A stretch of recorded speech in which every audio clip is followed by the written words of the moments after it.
Hello guys, तो मैं Sophia personal reader से आपके लिए केमिस्ट्री के एक और नई वीडियो के साथ में, और हम यहाँ पर पढ़ रहे हैं अल्कोहल, फिनॉल एंड ईथर। ठीक है, तो इसमें अगर हम बात करें तो हम फिनॉल वाला जो पार्ट है उसको यहाँ पर कंप्लीट करने वाले हैं और वो टॉपिक्स कर रहे हैं जो हमारे नहीं हो पाए थे।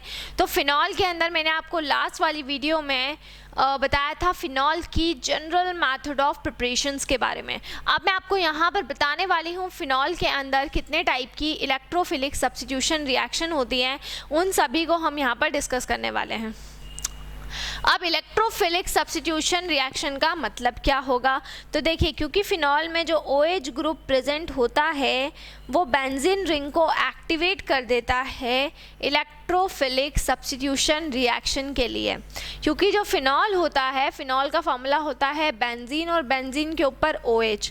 अब इसके ऊपर जो ये OH ग्रुप अटैच होता है वो OH ग्रुप क्या करता है, बेंजीन रिंग को क्या कर देगा, वो OH ग्रुप बेंजीन रिंग को एक्टिवेट कर देगा। किसके लिए एक्टिवेट कर देगा, इलेक्ट्रोफिलिक सब्स्टिट्यूशन रिएक्शन के लिए वो उस बेंजीन रिंग को एक्टिवेट कर देगा। और इस वजह से यहाँ पर क्या होता है, फिनॉल के अंदर जो ऑर्थो पोजीशन होती है और जो पैरा पोजीशन होती है उस पर इलेक्ट्रॉन की डेंसिटी बढ़ जाती है, क्योंकि फिनॉल जो हाइड्रोक्सी ग्रुप है वो इन दोनों पोजीशंस के ऊपर यहाँ पर इलेक्ट्रॉन की डेंसिटी को इंक्रीज कर देता है। तो यहाँ पर हम वही पढ़ने वाले हैं कि किस तरह से इसके अंदर इलेक्ट्रोफिलिक सब्स्टिट्यूशन रिएक्शन होती है, वो पूरा हम यहाँ पर डिस्कस करेंगे। तो बात करते हैं अगर हम यहाँ पर फिनॉल की, तो मैं एक चार्ट के थ्रू आपको सारी इलेक्ट्रोफिलिक सब्स्टिट्यूशन रिएक्शन समझाऊंगी यहाँ पर फिनॉल की। तो फिनॉल का देखिए जनरल फार्मूला, बेंजीन रिंग हमने बनाई और उसके ऊपर में OH। ठीक है, अब वन बाय वन करके हम जितनी भी इलेक्ट्रोफिलिक सब्स्टिट्यूशन रिएक्शन होती है उनको डिस्कस करेंगे। इसको मैं आपको दो पार्ट्स में कंप्लीट कराऊंगी, इसलिए फर्स्ट पार्ट अभी हम नाइट्रेशन को ले लेते हैं। तो हमारा फर्स्ट पार्ट हम ले लेते हैं यहाँ पर नाइट्रेशन। तो देखिए, बेंजीन के अंदर, फिनॉल के अंदर जब भी नाइट्रेशन की हम बात करते हैं तो नाइट्रेशन का मतलब होता है नाइट्रिक एसिड के साथ में रिएक्शन। जब भी नाइट्रिक एसिड के साथ में आप रिएक्शन करवाएंगे तो उस प्रोसेस को हम कहेंगे नाइट्रेशन। ठीक है, लेकिन जब हम फिनॉल की बात करते हैं तो फिनॉल के अंदर जो नाइट्रेशन होता है वो नाइट्रेशन टू टाइप से होता है, दो तरह से वो नाइट्रेशन होता है। अब वो दो तरह से नाइट्रेशन कैसे होता है देख लें आप। देखिए, अगर फिनॉल के अंदर हम नाइट्रेशन की बात करें तो सबसे फर्स्टली हम यहाँ पर डाइल्यूट, अगर हम डाइल्यूट HNO3 को ले रहे हैं, ठीक है, डाइल्यूट HNO3 को अगर हम ले रहे हैं और टेम्परेचर अगर हमने रखा है 278 से 283 केल्विन, 278 से 283 केल्विन, तो हमने किसको लिया है, डाइल्यूट HNO3 को लिया है और टेम्परेचर हमने लिखा है 278 से 283 केल्विन, इतना हमने टेम्परेचर रखा है। तो यहाँ पर क्या होगा, यहाँ पर हमारे ऑर्थो और पैरा प्रोडक्ट बनेंगे।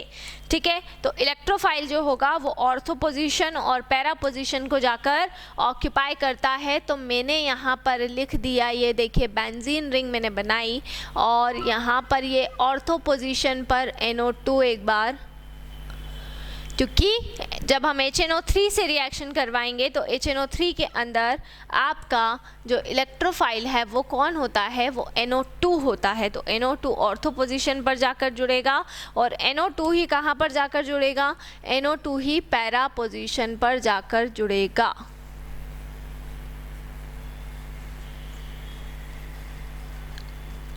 ठीक है, तो ये बन जाएगा आपका ortho nitrophenol and para nitrophenol.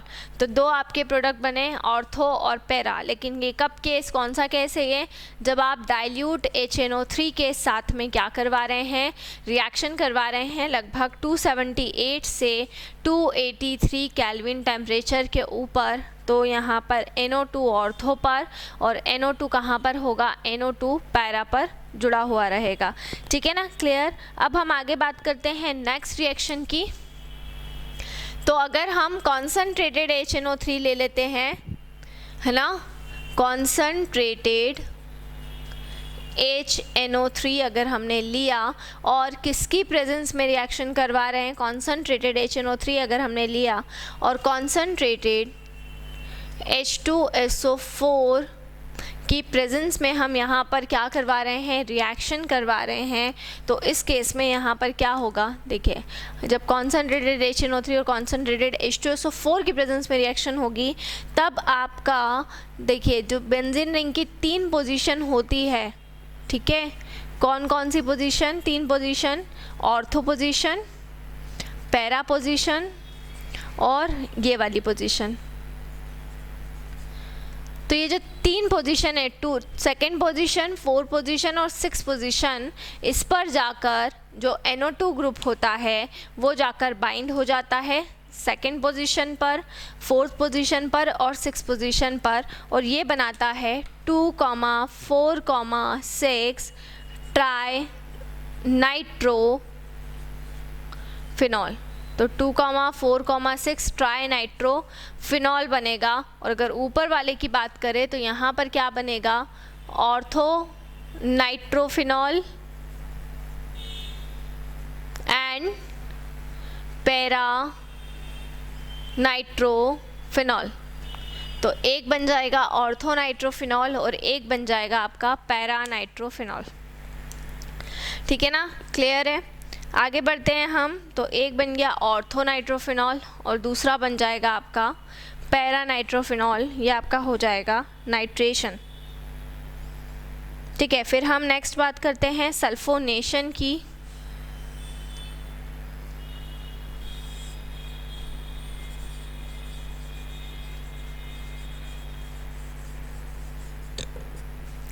ठीक है, तो जो सल्फोनेशन होता है वो सल्फोनेशन भी 2 टाइप से होगा। सल्फोनेशन की जो रिएक्शन होती है वो भी कितने टाइप से होती है, 2 टाइप से होती है। कैसे होगी 2 टाइप से, देखिए सबसे पहले हम ले लेंगे कंसनट्रेटेड H2SO4, क्योंकि जब भी सल्फोनेशन करवाया जाता है तो रिएजेंट हमारा क्या होता है, कॉन्सनट्रेटेड सल्फ्यूरिक एसिड ही होता है। लो टेम्परेचर हम यहाँ पर रख देंगे, लगभग 298 केल्विन यहाँ पर टेम्परेचर होगा जो कि लो रहेगा। फिर एक हम ले लेंगे कॉन्सनट्रेटेड H2SO4, ठीक है, कितने टेम्परेचर पर, हाई टेम्परेचर पर 373 केल्विन टेम्परेचर पर। तो एक हो जाएगा आपका लो टेम्परेचर पर और एक हो जाएगा आपका हाई टेम्परेचर पर, ठीक है। तो यहाँ पर क्या बनेगा आपका,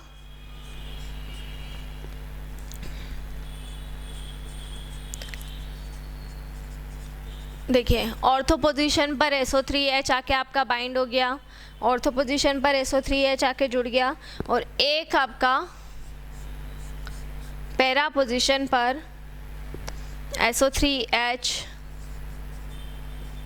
आकर बाइंड हो गया है या जुड़ गया है, ठीक है। तो इसको हम बोलेंगे ortho hydroxy benzene sulphonic acid, और इसको बोला जाएगा पैरा हाइड्रोक्सी बेंजीन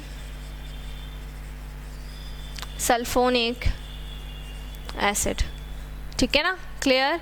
तो ऊपर वाली प्रोसेस हुई नाइट्रेशन और नीचे वाली प्रोसेस कौन सी हो गई, नीचे वाली प्रोसेस हो गई सल्फोनेशन, ठीक है। तो ये 2 प्रोसेस आपकी हो गई है, एक नाइट्रेशन हो चुकी है और एक सल्फोनेशन हो चुकी है, ठीक है, क्लियर। तो यहाँ पर हाई टेम्परेचर लिया और लो टेम्परेचर पर ortho hydroxy benzene sulphonic acid, and जब हम बात करेंगे हाई टेम्परेचर की तो मिलेगा para hydroxy benzene sulphonic acid, ठीक है ना। फिर अगली प्रोसेस हम देख लेते हैं। अगली प्रोसेस होती है कोल्बे रिएक्शन, इसी में ही आती है।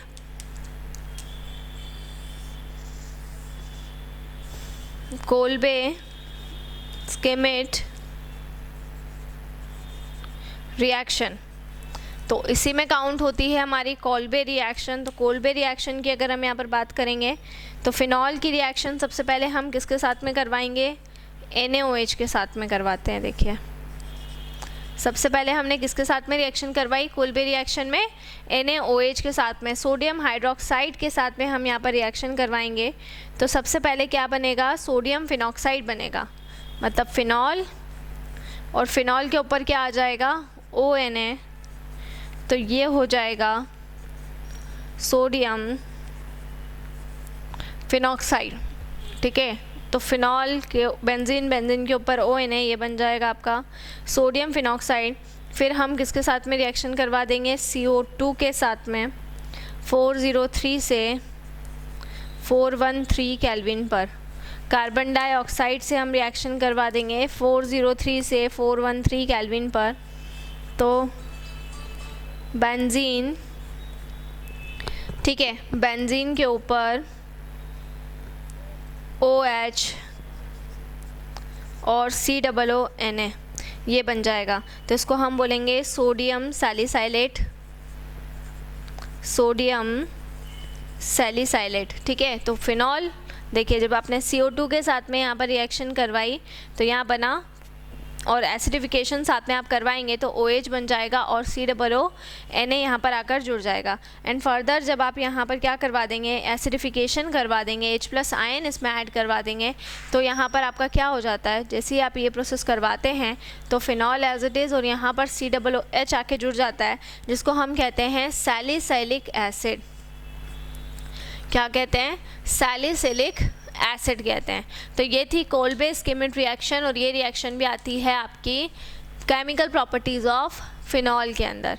ठीक है ना, क्लियर। तो पहला हो गया नाइट्रेशन, दूसरा सल्फोनेशन, और थर्ड हो गई कोल्बे स्किमिड रिएक्शन। इसके आगे की फर्दर रिएक्शन हम नेक्स्ट वीडियो में स्टडी करने वाले हैं। सो इसी तरह से जुड़े रहिए हमारे साथ में, वीडियोस को लाइक करते रहिए, चैनल को सब्सक्राइब करना ना भूलें। कोई भी डाउट, कोई भी क्वेरी हो उसे आप कमेंट बॉक्स में डाल सकते हैं। और अगर आप हमसे ऑनलाइन होम क्लासेस पढ़ना चाहते हैं तो हम आपको ऑनलाइन होम क्लासेस की फैसिलिटी भी प्रोवाइड कर रहे हैं। हमसे ऑनलाइन होम क्लासेस पढ़ने के लिए डिस्क्रिप्शन में जाकर सारी डिटेल्स ले लें और हमसे कांटेक्ट करें। घर पर रहें, सुरक्षित रहें, बाहर ना निकलें, बहुत ज़रूरी हो तो ही बाहर निकलें। Stay home, stay safe and study hard. और मैंने आपको क्लास 9th और 10th का ऑलमोस्ट साइंस पूरा करवा दिया है, तो उसको आप प्लेलिस्ट के फोल्डर में जाकर वहाँ से क्लास 9th और क्लास 10th का पूरा टॉपिक कंटेंट वहाँ से पढ़ सकते हैं। Thank you so much.